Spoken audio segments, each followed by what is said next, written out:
Hey, everybody, welcome to another episode with JPTD Partners and the Monetized Advisors. Man, do we have a show for you today. People want to know, JP, we're going to talk about caviar McNuggets. It's not something advisors talk about every single day. I see that Jarvis has got the face on there today. We're also going to talk about what's happening with AI and some crazy money going to AI tools in our industry, and also a little bit about what we see happening in 2026 with mergers and acquisitions. And of course, we're going to have a great guest today, Matt Jarvis. For those of you that have not seen Delivering Massive Value or The Perfect RIA, recommend you listen to that podcast. It should be on your speed dial to listen to that thing every single week.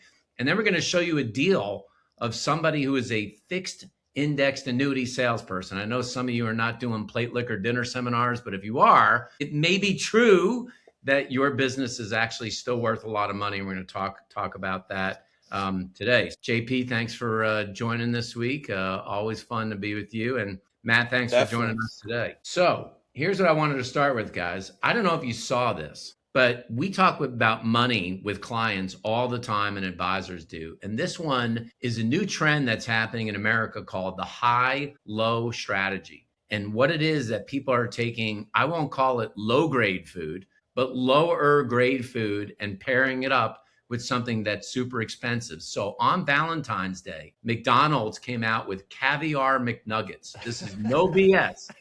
Caviar McNuggets, where they sold kits of 6 McNuggets, a 1-ounce tin of caviar, a little gift card, and a mother of pearl spoon. And it sold out immediately. Yeah, and a little creme fraiche as well was in there. Yeah. Do they sing Jenny from the Block at the same time? Is that like that? I'm still Jenny from the Block. Is that what it says? What's up with that? Do you think, what trend does that say to you, that people say that they're going broke in America, and at the same time you've got McDonald's pairing themselves up with caviar? Oh, that's a good question. Who do you think the buyer is? Is it like the McDonald's shopper that's trying to flex to their friend? Or do you think somebody's rolling up in their Benz? Like, actually, I remember, like, going to Taco Bell, it's like, I remember back in the day going down to McDonald's, let's scoop some caviar. And they're like, who's buying this? I think it's a friend flexer for sure. Like, hey man, it is. I can roll like that, man. I got, Chance the Rapper going on in my car, and I'm tuning out of McDonald's and caviar too. I don't know, JP, did you hear about that at all or no? Yeah, and the best part is they didn't charge for it. Oh, they didn't charge for the caviar? Yeah, they didn't charge for any of it. It was just all a marketing ploy, and guess what? It worked, because we're talking about it. We're talking about it. And others are talking about it. I just want to meet the guy that brought that home to his wife and said, baby, we're doing Valentine's here at the house. I got a $25 gift card, and we got caviar and nuggets, baby. That is wild. There's nothing better than miscellaneous meat and some caviar. That's what it is. This could be, Ted, just like a lesson on the dangers of hiring marketing consultants. Because, like, who did McDonald's pay like millions of dollars to? And they came in like, all right, listen, what we're going to do here. We're giving away caviar. They're like, caviar? Yep, do it. Yeah, when those guys got back on that interstate heading back to O'Hare to fly home, that little Madison group, they were like, they bought it. They're doing a new caviar with nuggets, man. Actually, guys, here's what it was. That group was expensing. Somebody looked at the expense report, and they were eating caviar like crazy. And they're like, what the heck? You can't per diem the caviar. And they're like, well, no. It's market research.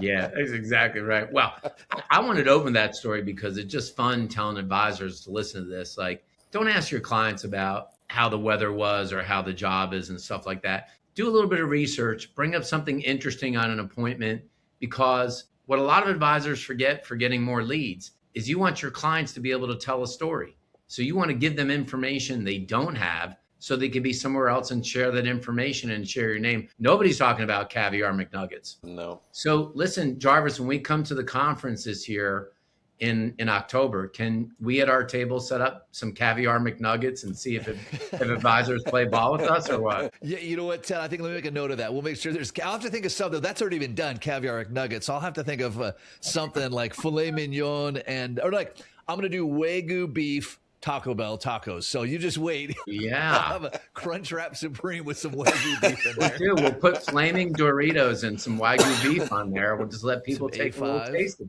it. Yeah. That'll be awesome. Guys, another great story this week. I'm wondering what you're thinking and news you can use, everybody. If you're not getting into AI right now, I would just say to everybody, I wouldn't worry so much about AI replacing you yet today.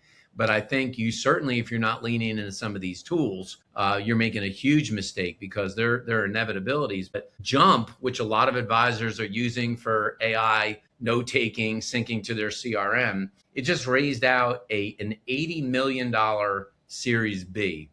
No And it kidding. didn't, I've I been don't know using if it Jump for said, did it years. say what the valuation was? Did you see it, JP? I don't know if I Yeah, saw they the didn't actual. disclose the valuation on the new raise, and they said that with the new raise, it was not money that they needed, but just money that would speed up the process. That's insane.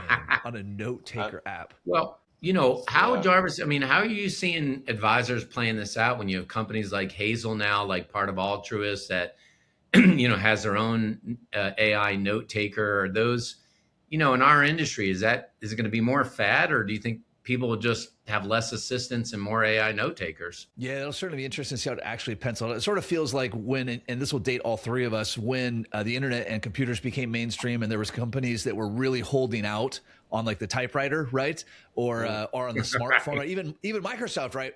Microsoft famously thought that the smartphone wasn't going to become anything, right? In the early 2000s. At the same time, there's going to be a lot of advisors, I think, that feel like AI is going to take away, like they're not going to have to do anything. Like just the phone will ring and money will pour in, and they're in for a real surprise. I think, not in a good way. Yeah, Yeah. it kind of makes you think back. I remember this when we were at American Express. You could only have a BlackBerry. You couldn't have an iPhone. Oh, You could only have yeah, a with the little BlackBerry. trackball. Yeah, and I don't know where mine is, but it was left behind years ago. So it's kind of it's interesting how that evolution, where it will end up being. Jump is a great tool, especially once you get it synced up. Like we use Redtail, they've got a great Redtail sync, and it will go back, look through all your notes. This feels like a commercial for Jump, but it'll look at all your notes. It'll put all the stuff you forgot to look up. It's a great tool. Yeah, I don't there's know no that I doubt. paid $80 million for it. Like $30 a month. Yeah, I'm great on that. 80 million. I don't know. Crazy. It means they probably them. gave it a $400 or $500 million valuation. Probably looking to exit at $1 billion valuation. I'd say get the going good before we hit the internet bubble again, like we did in the late '90s. No kidding. Last one I saw in here, guys, was on Advisor Hub and news you can use. It said obviously in our space, even though companies are struggling with generating leads organically, there just seems to be increased consolidation because there's just a shortage of high quality advisors. Do you see the consolidation trend continuing? Well, JP, what do you think, man? You have a real pulse on this. I don't know. From the consolidation side, I don't know how it's going to stop, except it's just going to continue. I don't think, the mom and pop hardware stores aren't out there anymore, but you can go find you a Lowe's or a Home Depot pretty easy. And I just noticed where there was a hardware store that was in the Northwest, a big chain, and they gobbled them up and they just closed. They didn't file bankruptcy. They just said, okay, we're done. We will sell everything and we leave. That's just kind of an inevitability, it seems, in business, is that if I can continue to consolidate and roll up and roll up and roll up, I'm going to continue to do that as far as I can go. Yeah. I mean, try to find a standalone doctor or a standalone veterinarian, even standalone accountants. The only standalone accountants you see have been in business a long time and they just can't find anything to do with their practice. Like, nobody's rolling out of accounting school and opening up an accounting shop. They're all going to big firms. It's crazy. Well, and you guys see these numbers. Most advisors aren't growing at all. I mean, if we hadn't been on the tail of a 17-year bull market, most advisors are backward. Have you seen that number, Ted, where it's like average advisor's organic growth rate is 2%? Now, I don't know where they came up with that number, but you and I, we all talk with a lot of advisors. That might even be high. Like somebody might have been counting dividends back in on that for most advisors. I get all my clients from referrals. That's right. That's right. All three of them. Yeah. I just think it's the reality is that especially those of you that play in the upscale market, like the ultra high net worth market, however you want to define that today, there's going to be a lot more consolidation because the breadth and depth of services that are going to be demanded by people at that ultra high net worth service level. A lot of smaller firms just aren't going to be able to deliver on that experience, and the bigger firms are going to have an advantage there. And I think you're going to see more roll up, at least for the next 2 to 4 years. Yeah, and the barrier of entry is not getting lower. Like when we were all starting practices, you could just hustle in your neighborhood. You could out hustle anybody in your geographical region. You could build a great practice. For a while, you could out hustle anybody else in podcasts or on YouTube. But man, the content, the competition is so high. You're not just competing with the guy down the street. You're competing with every single advisor, and that's a tough bar to jump over. Yeah. Now the days of Edward Jones and knocking door to door, I think, are going to be few and far between, unless you're selling Girl Scout cookies. So here's the thing: we got on Matt today, and I think Matt's got a really interesting perspective. I was curious before we get into just some of the meat about what you went through and what you might have done differently or how you thought about it. For everybody on here, Jarvis is a follow on LinkedIn. If you're not following on LinkedIn, you should. And he always, what I appreciate and I love it, is that you always sort of put the needle at people and do have things that you want to spark that conversation. So how do you deal with the haters that come on to LinkedIn and just totally try to go at you? Well, this is only going to empower the haters, but I just pull their ADV. Like I look up that they've got like a guy, dude, literally a guy today called me a finance Chad, which I'm not even sure if that's an insult or a compliment. I got to ask my kids I don't even know what it means. He says, yeah, there's these guys out here, these finance Chads that are telling you have to deliver massive value to your clients. Like, well, yeah, that's literally what you have to do. But then I pulled his ADV. This guy's got 33 million in assets. I'm pretty sure that's how much we added last year. I'd have to go back and look at the numbers. But I don't know, dude. I just laugh it off. Well, but let's say this. You and I met because I trolled you. Remember, you were on Kids Again, and you're like, people are getting these great valuations. And I posted a picture of a bull, and I said, this is BS. Ted Jenkins, full of crap. There's no way these valuations are happening. Dozens of guys called me Ted. They're like, dude, I know Ted. He's a good dude. He wouldn't lie about this. You should get on a call with him. Dude, I was so naive at the time. I'm like, no, he's got to be full of crap. And then you reached out to me. You're like, dude, sign an NDA and we'll talk deals. And I did. I signed the NDA. You showed me deals. My mouth dropped on the table. I said, dude, if you can do this for me, let's do it. And you did.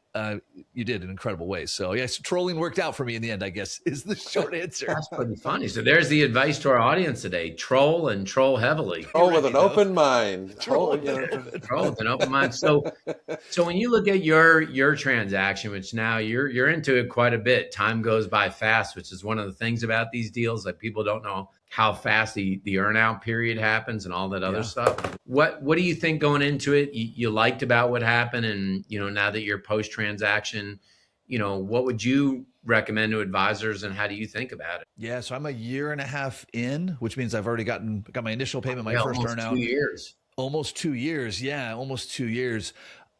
Somebody actually asked me the other day, they said, was there anything that Ted or the JPTD promised you that didn't happen? Like somebody was they were trying to do background on you guys. Is there anything they promised you that didn't happen? And I said, no, absolutely not. Every single thing they told me, including all the things that I didn't believe at the time, where I'm like, they're telling me this, there's no way this is actually going to happen. Every single thing. I'm not trying to blow smoke, but as I reflect back, it's like, okay, I went into this really having no idea how these transactions works. I've never done one. No idea how these deals are negotiated. No idea how they play out. And you guys guided me through the whole thing, and it was incredible. I don't know if I would have wished I did it sooner because my practice was at a good spot at the time. I think the biggest thing I wish I would have spent more time on was getting clear on what did I want my life to look like post liquidity. Like, what did I want my day to day to be like? Because it's like an open slate. Like when people come to you guys and say, this is what I want my life to look like post liquidity event, you then find a home that can deliver on that. Was that the hardest transition here, is thinking about you had other business things you wanted to do, and were you worried about you not being the guy there for your clients every day? Yeah, definitely had some of that head trash. That hasn't been an issue. There's definitely a part where you're like, oh, the clients are going to hear about this and they're going to be really angry. And then nobody was. I mean, we sat down with clients and we said, hey, as you know, we're a small business and you probably don't know this, but we lose a lot of sleep at night, worried if something happened to me or something happened to our team, or we got some kind of cybersecurity thing, or we got sued, or whatever the case may be. And now we're part of a larger team where I don't have to worry about those things at night. And every single client, Ted, said, oh, that's amazing. I never even thought of that. I'm so glad to hear that. No issues. None. Hey, let me ask you this, Matt. What was the biggest surprise? When the wire landed in my bank? You said it via text too. You're like, what? I screenshotted it and I sent it to Ted. I'm like, Ted, dude, it works. It was a big wire. I had never seen a wire that big. The biggest surprise, Other than the wire, the clients weren't surprised at all, or clients weren't like, they weren't angry, they weren't upset. I had thought that would be a bigger thing. The team, obviously you need to do a lot of work positioning this. There's a lot of value you need to deliver along the way. No, it was pretty seamless. I mean, there's paperwork to do. It was way easier than you guys came before the Ameriprise days. It was way easier than leaving a wire. They had some repapering to do, some new statements. There's some little bugs along the way, like how does billing work and how do things get covered, but it was easier than I thought it would have been. That's cool. Matt, how'd your team take it? There's always, everyone's got admin or junior advisors. How'd the team take the whole transition? Yeah, you got to be really intentional there. I used that same script that I mentioned a minute ago, like, hey guys, I lose sleep on these things. And I know you guys don't know that because that's my job to carry that cross. But I needed us to be part of a little bit bigger team where we had more resources. And so the concern from team always has is, hey, am I going to lose my job? Like that's their concern, right? And so we talked through that with one team member that had been in a long time. We put some golden handcuffs in place. Some of the team members are tied to the earnouts, but no, it's been really positive. It's really positive. So if you look at that transition period and moving from where you were your own entity and then going through the acquisition, if you look at that period of time and looking back at it, was there any risk with your team during that period of time, or they were all bought in? And if so, why? Yeah, there's definitely some risk. Before I worked with you guys, I tried to put together a deal on my own that ended up falling apart because I didn't know what I was doing. And in that process, I did have a team member leave specifically for that. They said, wait, I think this isn't going to work out well for me. But I just didn't know how to position it for him on why it was going to be in his best interest to stick around. A friend of mine, Yosef Kolish, you guys ever run into Yosef? He's a recruiter. He does headhunting for advisors. Mm-hmm. He always says that he keeps his ear to the ground waiting for a firm to be making a change, and then he tries to poach all their employees. So there's recruiters. That's his gig. He just waits for these announcements and then tries to poach their people. Mm-hmm. So I think, JP, to your question, you've got to be proactive on this. You've got to deal with their concern that they're going to lose their job, that their job is going to suck now, that they're not going to get paid the same. It's really take a minute to step into their shoes. We have a bunch of clients, right? Like I have hundreds of clients. If one of them decides they don't want to go, no big deal. But if you're an employee, you have one employer, and if that goes sideways, that's a big deal. So putting assurances in there, putting some bonuses tied to it. Like we did it when the deal was announced. We do things like everybody gets one extra month of pay. And then when all the assets transfer, everybody gets a month of pay. And then when the earnouts hit, everybody gets a month of pay. That way, this is important, by the way, for advisors. Anchor it on their money, not your money. Because if you're getting like $10 million, you're going to start saying, well, we should start divvying out this money. No, you definitely should not. But if you say, hey, listen, this deal's announced, it's going to be some work for everybody. We're giving everybody a month of extra pay. When the assets are all transferred, everybody's getting a month of extra pay. That anchors it to them. Not to you. Yeah, it's super interesting. Did you change philosophy at all in this in terms of the way you do surge meetings, or how you went about what you did practice wise? Because there's this idea of integration or aggregation. Would it have mattered if you gave up your brand name and your money management, do you think, or did you have to continue to do things the way you did it? We gave up our brand name, which was part of our deal, because it didn't really matter that much. And clients didn't care. Clients didn't care. No, they didn't. They didn't care. No, they didn't. They didn't care at all. Right. Yeah, we kept our investment allocations relatively the same, but again, clients they don't like if we asked a client. Ted, I would speak to you, but if we asked our clients, like, describe for me in detail the investment philosophy your advisor uses, they're going to say, I don't know, he takes care of it, or she takes care of it. Like, that's it. That's the extent of it. Same with the name on the wall. They're going to say, I work with Jarvis. They don't care that it's Jarvis Financial or Silverleaf or WEG or Carson or whoever. Like, they really don't care. They work with you. Yeah. It's pretty fascinating. Go ahead, John. So let me ask you this. So what is the biggest change? All right. So the check hits, and then I come into the office the next day. How's the world changed, or is it the same? Yeah, the next day it's surprisingly little. Even like the next month or even a few months later, like, well, I still talk to clients. I still do the things. Where it changed the most, like I don't have to deal with the P&L anymore. I'm not the one negotiating the E&O renewals. There's also just a lot of peace of mind. This is hard to comprehend until you've been through it, which you guys have. The peace of mind is say like, oh, I have FU money now. Like I don't have to take on clients that I don't like. I don't have to worry. I don't lose sleep about risk as much. I'm still very risk adverse and I'm still watching things, but it's like, all right, I'm now diversified. Like I'm not riding. I was talking to an advisor last week, This guy's doing 40 seminars a year. I'm like, dude, and he has a huge practice. I said, dude, you're doing way too much work. You need to dial that back. He says, Jarvis, I'm worried if I dial back the number of seminars I do, my practice will fall apart. Now, objectively, there's no way his practice is going to fall apart if he goes from 40 to 20, but all of his net worth is in his practice. Like, he can't risk his practice falling apart. Whereas if he had taken a liquidity event, or when he does, he says, great, I have 5 million, 10 million, 20 million, 30 million, whatever it is in the bank. I can go ahead and make those changes I need to make on my practice because I'm financially secure versus like I'm strapped. I mean, advisors, you guys know, advisors can be making a lot of money and just be absolutely strapped because it's all tied up in their practice. Yeah, it's kind of like when I was playing professional golf, that putt that kept me and I'd made the cut and I'd get $5,000 if I make the putt.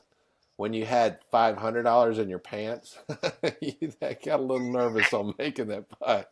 Yeah. And trust me, the reason I'm on this, I didn't make those putts. Well, it does beg this whole question that, and this is part of like our advisor red flag in here as well, which is, I've had a lot of entrepreneurs that tell me that their favorite word in life is the L word of liquidity. And a lot of people in any kind of business environment, and especially this one, I think today, and maybe you agree or disagree, Matt, are making a lot of assumptions, something like this. Hey, man, I manage a $500 million now. Dude, if I just keep doing what I'm doing, in 10 years, I'm going to have $1 billion and I'll sell for twice what I'm going to make today. But waiting too long can be you coach a lot of advisors across the country, right? Like waiting too long can be a huge issue, can it not? Yeah, 100%. I mean, what are all the variables that have to line up for that story to play out? So you say, I'm at 500 million now, I'll be at $1 billion in 7 years or whatever the case may be. Well, that's assuming the market stays strong. That's assuming the interest rates stay where they are. That's assuming inflation stays where it is. That assumes regulations stay where they are, assumes taxes stay where they are, assumes that you don't end up with a regulatory thing. I mean, the three of us have been in the industry a long time. We all know advisors that have been sued. We know advisors that have been fined. We know advisors that have been disbarred. We know advisors that have been arrested. And it was easy to say like, oh, that's because they were bad guys. No. They were in the wrong place at the wrong time. Somebody checked the wrong box on paperwork. They had a disgruntled employee or a disgruntled client. We severely underestimate how high risk this profession is, right? Because we listen to the Kitces Advisor Success podcast all year, and it's just all these advisors crushing it. Like he never has the Advisor Fail podcast. Now, I wouldn't either, right? But this is an insanely high-risk profession, and we've been rolling good for 17 years. You're not going to roll like this forever. Like it can't happen. And why would you not take chips? Let's say you do have a good path to 500 to $1 billion. You guys know this better than I do. You're on some crazy growth trajectory. Great, build a deal around that, right? Take chips off the table at 500 million, build the deal so you can bite again at the apple again and again and again. I mean, if you're growing at that rate, if you think you're going to double in 7 years, heck, anybody would line up to give you that deal. That's going to be an incredible deal. And Ted, am I wrong there? Like if you met a guy that had a good path, you're like, dude, this guy's going to go from 500 to $1 billion. Could you give him a deal that comment on it? But I fear for a lot of advisors' inability to do math. And that's scary because we're kind of in the math business. Yeah. So it's like, if your client asks you that question, the very same question, I could get X amount of money today and the train is leaving Chicago today, and I have another train that says it's not going to leave for 7 years. What does life look like with all of the things being equal over 15 years? I just challenge advisors, do math. Forget about the hype and the multiples and what you read in the magazines. I mean, JP, do you see a lot of guys that you think just wait too long thinking that they're just going to get the better best in a few more years? Yeah, and it's kind of like the people that hold on to they want to hold on to a stock because it's not peaked just yet. It's still got more room to run. Well, why are you being that greedy with stuff? And the other piece, you start to wonder, I'm going to have everything that you just mentioned from a financial and economic perspective line up, but I also am not going to have any health issues. Neither is my family going to have any health issues. Neither is my son or daughter or wife or aunt, uncle, mother, father, whatever. I don't have any of that stuff going on. I'm just going to continue to do what I've been doing.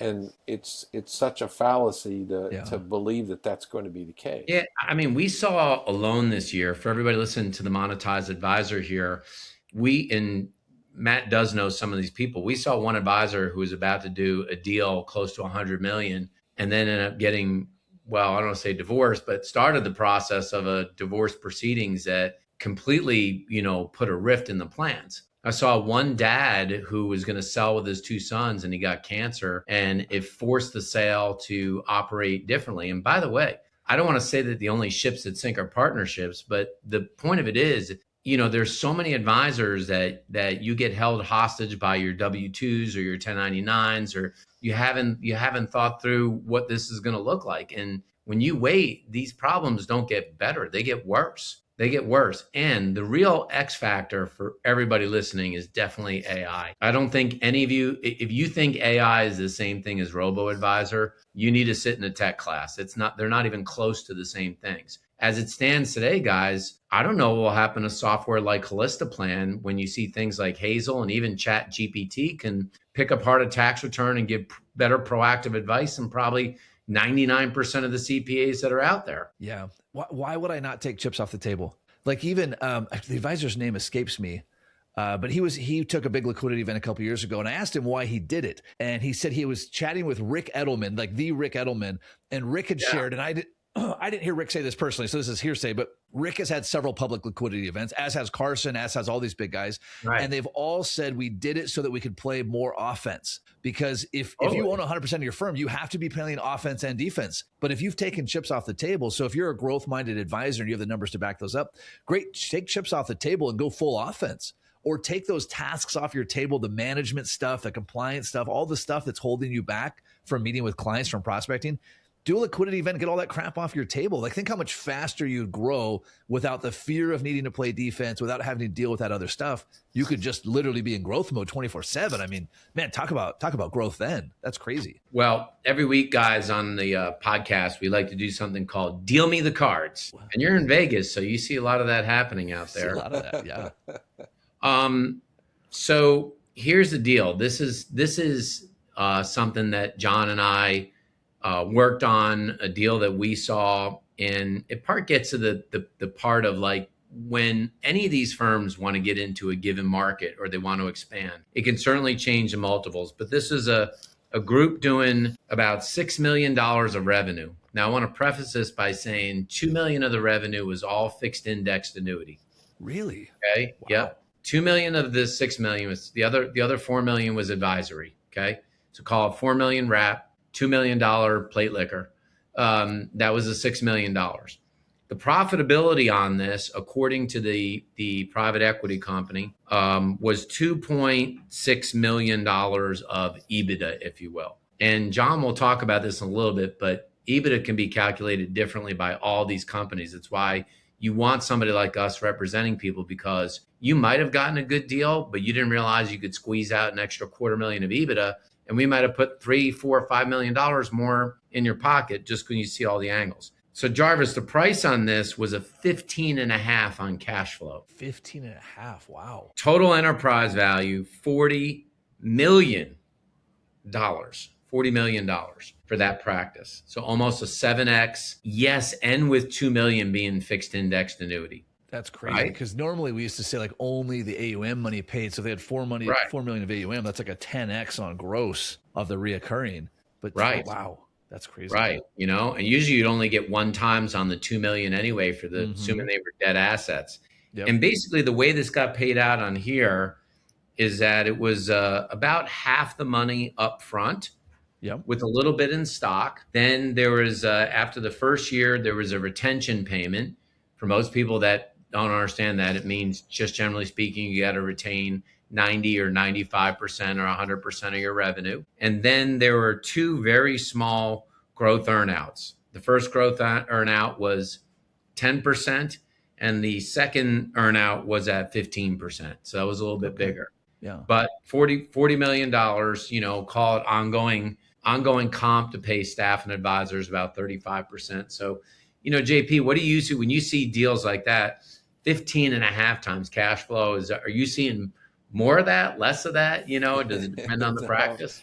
No, this is definitely to your point. When firms find us, when there's the marriage between the firm and the advisor in a location where the firm wants to be located, there's an uptick to the valuation, and then clearly this is an uptick. And to your point about EBITDA earlier, the thing about EBITDA is that everyone creates their own way of calculating that. And there's just like when you go to Baskin and Robbins to get ice cream. There's 33 or 32 flavors, how many ever. Right. That's about the way that EBITDA goes out there. There's flavors all over the place. And if you think that, well, they're just going to have my best interest at heart, I gave them my numbers and they told me what my EBITDA is. And they've told me why their calculation of EBITDA is better than the way I calculate EBITDA. And you just go with what they've got. The difference is, you're talking about this firm's at 2.6 million in their EBITDA calculation, and Right. all in they're getting what, 40 million, right? So we're talking about they're at 15, 16 times EBITDA. I'm not good with math. Yeah, That's why I was 15 and a never half on advisor. forward cash flow. It's like, you can't make that up if you run a damn spreadsheet. You can't make it up. And to think that the difference is if that multiple, if I'm off by $200,000 in that EBITDA calculation, if I'm off by $100,000 in the EBITDA calculation, I just cost myself $1.5 million. Wow. Right. It gets That's wild. crazy when you start talking about multiples versus the dollar amount. It becomes Yep. crazy with a small move in a multiple. Guys, one of the things that I want to think about, I want to tell everybody today on the Monetized Advisor is, like, if you live in a Division 2 or Division 3 city, okay, think about this like colleges, right? You live in a Division 2 or Division 3 city. Now is your time, because all of these companies, when you think about the hub spoke methodology, if you're in a city like LA or Boston, they have hubs already, many of them. But you're in a tier 2, tier 3 city, and this is not to be disrespectful. I'm just saying it may be a city like Des Moines or somewhere like that. It's a great city, but it ain't as big as New York or Chicago. But these companies are looking for hubs in those cities. So you find the right companies that have flush with capital and they want to get into your city. It's part of what we do to curate the perfect storm to get you deals like these. Because I promise you, the firm that I'm talking about here, the tallest building in their city is not more than 10 stories. It's not. So small town. Yeah. And the other thing, Ted, is especially with these firms that have strong marketing machines, the reason that they want someone in that 10-story building, the reason that they want someone there is they got leads that are going to trash because they don't have anybody there locally to pull it in. Right. And it's costing the parent firm, the acquiring firm, money for not having someone. So let's go after it and find them. Yeah, that's wild. Of course, you guys are on top of this too, but the other thing that comes to mind in this deal here, so if they're doing 2.6 million EBITDA, let's just call that the number. If they're in one of the states with no income tax, so what's that, a 37% hit to that number, right? Or the income, add some state tax. So let's just cut that number in half. So they're really doing like 1.5 is how much they're taking home. And they got a 40. So what's that, like a 30x? Now that 40 is tax, right? It's taxed as long-term cap gains. You're going to miss the Medicare tax because you're still involved in the business. So it's taxed at 20%. So like suddenly that delta gets even wider. I traded $2.6 million of ordinary income for $40 million of long-term cap gains. That's a hell of a deal. I'll take that deal all day, twice on Sundays. It begs the thing that we said before, that like we're all in the math business and you run financial plans. If you're confident in the financial plans that you run for clients, you should be confident in being able to do the math to see what the difference is between you doing a transaction like this and you sitting there for another 7 years. Mind you, the 10 or 12 factors that Jarvis talked about that could work against you, not ones that could work for you. So I know we're coming up on the witching hour here. Matt, I'm just wondering, as we exit out of the broadcast today, and for those of you that are listening, you can always find us on YouTube. Look for JPTD. Check out our website at jptdpartners.com, or you can always go to the website sellyouraum.com if you want to have a conversation, talk more about your practice, and us being able to help you in the future. But if you had to start this thing over again and you had a very successful practice, and there are lots of pieces of advice you could give advisors, what's the one piece of advice you would tell someone who's ramping up now to be doing in their practice? Yeah, I would tell them, and you guys were preaching this at Ameriprise too. I would say quit skipping leg day, right? So every advisor, and I did this so many times. How many times did I get to the office and I'm like, all right, today I'm gonna browse LinkedIn and see if anyone sent me a lead, and I got 0 leads. Or I'm gonna look at my emails and hope that somebody sent me a lead. 0 emails. You have to do the reps. Now your reps could be content creation. Your reps could be cold calls. It could be knocking doors. It could be talking to centers of influence. It could be whatever it is. But man, if you're waiting for the phone to ring, it ain't never going to ring. And that's only getting worse. Ted, to your point on AI, it's only getting worse. Like WAG and Carson and whoever else, they didn't compete in my tier 2 town when I was building a practice. They're there now. Like they're in every town now. They may not have an office there, but their marketing is in every town. So whereas before I was competing with the Edward Jones guy down the street and I could win that fight, I'm competing against everyone everywhere now. And that's only going to get worse, man. If you're not doing leg day every day, you ain't going to make it. Ain't going to make it. Well, guys, I recommend for everybody today that if you haven't read Matt's book on delivering massive value, you should do it. You should check out his podcast, The Perfect RIA. Tons to learn about being a great practitioner. And then you flip over to our JPTD podcast to think about how you maximize all that hard work. Matt, thanks so much for taking time out of your day to join us today. JP, as always, so much fun in what we do at JPTD Partners. Go to the website. You can get a free market evaluation. Go to sellyouraum.com. And thanks so much. And by the way, maybe on your next date night or your friend's party, just pick up a 20-pack of McNuggets and go get some caviar somewhere and see whether or not you get the thumbs up or thumb down. I promise you that I'm holding true to this, that when we go to the summit that Matt's firm put together in October this year, we are doing Wagyu beef and some like flaming Doritos from Taco Bell. They live right there on the spot. So thanks so much, guys, for doing the podcast today. Look forward to seeing you soon. Thanks, guys.